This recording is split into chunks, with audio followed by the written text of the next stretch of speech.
આમ આદમી પાર્ટીના ધારાસભ્ય ચૈતર વસાવાના પત્ની શકુંતલા વસાવા અને જે 5 આરોપીઓને જેલમાં બંધ કરવામાં આવ્યા હતા તેમને મોટી રાહત મળી છે, તેમને જામીન મળી ગયા છે।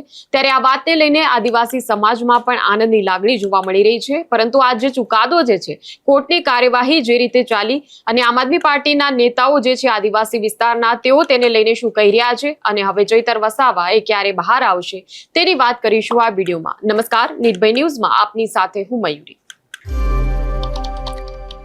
આમ આદમી પાર્ટીના ડેડિયાપાડાના ધારાસભ્ય ચૈતર વસાવા સામે કોર્ટની કાર્યવાહીમાં જે ગઈકાલે સુનાવણી યોજાઈ હતી, આખરે તેમાં ચૈતર વસાવાના પત્ની શકુંતલા વસાવા અને તમામ જે અન્ય 5 આરોપીઓ હતા, ગુજરાત હાઈકોર્ટ તરફથી એક મોટી રાહત મળી છે, તેમના જામીન મંજૂર કરવામાં આવ્યા છે। ત્યારે આ વાતને લઈને સમગ્ર આદિવાસી સમાજમાં આનંદની લાગણી તો છે જ, પરંતુ હવે આદિવાસી સમાજ એવો પણ તેમની નજર જે છે એ ચૈતર વસાવાના જામીન ઉપર છે કે ચૈતર વસાવા હવે ક્યારે જેલની બહાર આવે છે। કેમ કે ચૈતર વસાવા પહેલા જે ખેડૂતો જે છે, જે તેમના ધર્મપત્ની શકુંતલા વસાવા અને સાથે અન્ય જે ખેડૂતોને જેલની અંદર બંધ કરવામાં આવ્યા, તેમને પહેલા જામીન મળે તેવું તેઓ ઈચ્છતા હતા। એના પછી ચૈતર વસાવાના જામીનની પ્રક્રિયા જે છે તે તેમના વકીલો દ્વારા હાથ ધરવામાં આવશે। આ સાથે જ 24 જુલાઈના રોજ જે આદિવાસી સમાજ દ્વારા ખાસ નર્મદાના ડેડિયાપાડા ખાતે સહી ઝુંબેશ અને જે આવેદનપત્ર આપવા જવાનો કાર્યક્રમ છે, તેને લઈને પણ તૈયારીઓ જે છે એ ડેડિયાપાડા જિલ્લામાં ચાલી રહી છે અને મોટી સંખ્યામાં આદિવાસી સમાજના લોકો પણ સમર્થન આપવા માટે ઉપસ્થિત રહેવાના છે। અને આ બધાની વચ્ચે જ્યારે કેસમાં જે પ્રકારે ચૈતર વસાવા સાથે વ્યવહાર કરવામાં આવ્યો, તેને લઈને જે પોલીસની કામગીરી જે છે તેની સામે પણ આમ આદમી પાર્ટીના નેતાઓએ સવાલો ઉઠાવ્યા છે। અને ખાસ કરીને જે આ કેસમાં હવે ચુકાદો આવ્યો, મહત્વની વાત સૌથી એ રહી કે હાઈકોર્ટ દ્વારા પણ સૂચક રીતે એવું કહેવામાં આવ્યું કે આ જે આખો કેસ છે તેમાં ચૈતર વસાવાના પત્ની શકુંતલા વસાવા અને અન્ય જે ખેડૂતો સામે ફરિયાદ દાખલ કરવામાં આવી છે, પરંતુ આ કેસમાં તેઓ મુખ્ય આરોપી છે નહીં અને તેમણે પણ કોઈને ઈજા પહોંચાડી નથી। એટલા માટે તેમની સામે જે ફરિયાદ થઈ છે એના કોઈ આધાર પુરાવા જ અહીંયા સાબિત ન થયા અને એટલા જ માટે આ જે ચુકાદો જે છે એ તેમના પક્ષમાં આવ્યો છે અને તેમને જામીન આપવામાં આવ્યા છે। આ સમગ્ર વાતને લઈને નર્મદાના જિલ્લા પ્રમુખ આમ આદમી પાર્ટીના જે નિરંજન વસાવા છે અને સાથે જ આમ આદમી પાર્ટીના પ્રદેશ પ્રવક્તા યોગેશ જાદવાણી શું કહી રહ્યા છે તે જોઈ લઈએ।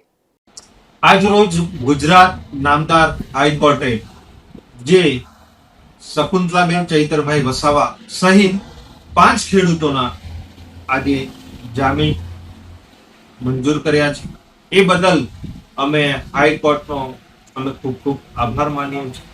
અમે અગાઉ પણ કહેતા હતા કે ચૈતરભાઈ નિર્દોષ છે, આ તાનાશાહી સરકાર દ્વારા એમને ખોટી રીતે ફસાવાનો આ એક ષડયંત્ર છે। અમે આવનારા દિવસોમાં ચૈતરભાઈના પણ હાઈકોર્ટમાં જામીન અરજી મૂકશું અને અમને ચોક્કસપણે ન્યાયપાલિકા પર પૂરેપૂરો ભરોસો છે કે જેવી રીતે શકુંતલાબેન અને તમામ ખેડૂતોને આજે જામીન મળ્યા છે, એવી જ રીતે આવનારા દિવસોમાં પણ ચૈતરભાઈ વહેલી તકે એમને જામીન મળશે અને સમગ્ર પ્રજાની સાથે એ રહેશે। નિરંજનભાઈ વસાવા, આમ આદમી પાર્ટી પ્રદેશ સંગઠન મંત્રી। નમસ્કાર, મારું નામ યોગેશ જાદવાણી। આપણે સૌ લોકો, ગુજરાત અને ગુજરાત બહારના લોકો જે સમાચારની ઉત્સુકતાથી રાહ જોઈ રહ્યા હતા કે ક્યારે સારા સમાચાર આવે અને ક્યારે આપણે એવું વિચારી શકીએ અને કહી શકીએ કે આ દેશમાં હજી પણ લોકતંત્ર અને ન્યાયપાલિકા જીવંત છે, ત્યાં સુધી સત્યને કોઈ ડરાવી શકશે, દબાવી શકશે, પણ ક્યારેય પરાજિત નહીં કરી શકે અને એ સારા સમાચાર આપણી વચ્ચે આવી ગયા છે।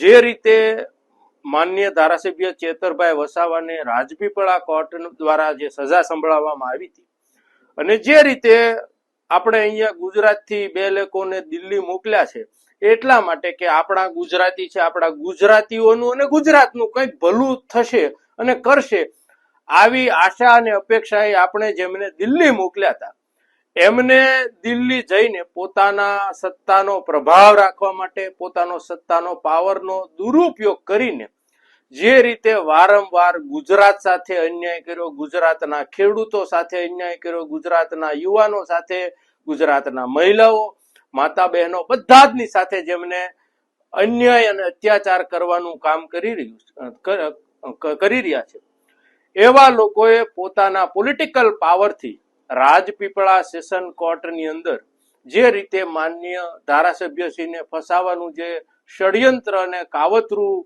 ના ભાગરૂપે આખો એમના પર જે દોષનો ટોપલો નાખવામાં આવ્યો અને ખોટી રીતે એમને સજા પડાવવામાં આવી અને જેલવાસ કરાવવામાં એમના ધર્મપત્ની સહિતના બીજા અન્યોને પણ કરાવવામાં આવ્યો. ઘણીવાર આપણને જ્યારે કોર્ટ આવી રીતે ચુકાદાઓ આપતી હોય ત્યારે એવું લાગે કે લોકતંત્રની પણ શું હાલત અને મજાક બનાવી દીધી છે. પણ એની વચ્ચે એક સારા સમાચાર એ આવ્યા છે કે નામદાર હાઈકોર્ટે આજે ચેતરભાઈ વસાવાના ધર્મપત્ની અને અન્ય 3 એમની સાથેના જે ખેડૂતો છે એ સહિત 3 જણાની જામીન મુક્ત કર્યા છે.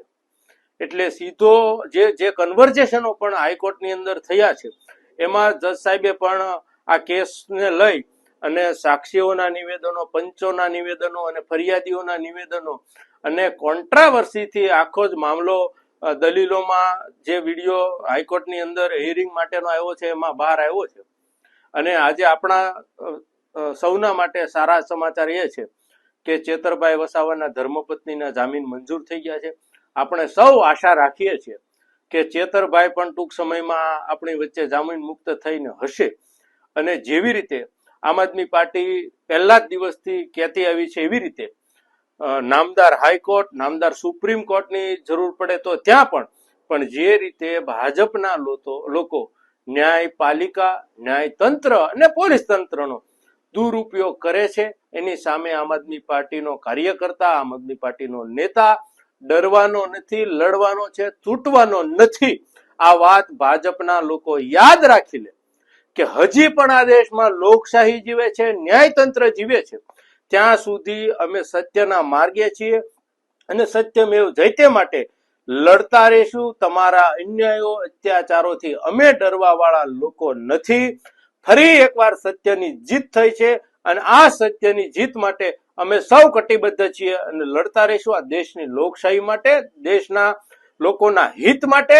જે તમારા અન્ય અત્યાચારો છે એ બધું સહન કરી લેશું, પણ આ દેશનું લોકતંત્ર અને લોકશાહીને ક્યારેય નહીં મરવા દઈએ. આ નેમ સાથે આમ આદમી પાર્ટી લડી રહી છે. અસ્તુ ભારત માતા કી જય. તો આ સમગ્ર મામલે નજર હવે એ જ વાત પર રહેશે કે આખરે ચૈતર વસાવાને ક્યારે જામીન મળે છે, કેમ કે એ જ સૌથી વધારે મુશ્કેલી ભર્યા સંજોગો ઉભા કરે તેવું છે. કેમ કે ચૈતર વસાવાની આ કેસની અંદર જે પ્રકારે ભૂમિકા રહી છે તેને જ લઈને હવે જોવાનું એ જ રહેશે કે જામીન તેમને મળી શકે છે કે કેમ, અને જો જામીન ન મળે તો પછી આદિવાસી સમાજ આ સમગ્ર વાતને લઈને કઈ રીતે લડત આપવાના મૂડમાં છે તે જ જોવાનું રહેશે. આ મુદ્દાને લઈને તમારું શું માનવું છે કમેન્ટ સેક્શનમાં અમને જણાવશો. આ પ્રકારના વિડીયો માટે આપ જોતા રહો નિર્ભય ન્યૂઝ. અમારી ચેનલને લાઇક, શેર અને સબસ્ક્રાઇબ કરવાનું ભૂલશો નહીં. નમસ્કાર.